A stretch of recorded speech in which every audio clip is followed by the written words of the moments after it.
I have a case right now, huge case.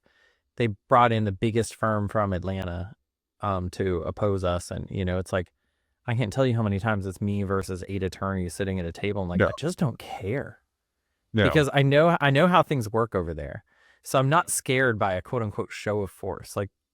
Like candidly, they can just go screw themselves. I know what's going on behind the scenes. I know what billing is happening. I know where their weak spots are. And, my job is to do the best I can for my client. And look, 1 versus 8, there are things they will likely best me on, right? In terms of just being able to outwork me in terms of sheer number of hours. However, I also know that there's a lot of information lost as it goes from the junior associate to the mid-level associate to the senior associate to the junior partner to then the partner that actually will make the argument at the hearing. I mean, it's like a game of telephone, you yeah. know?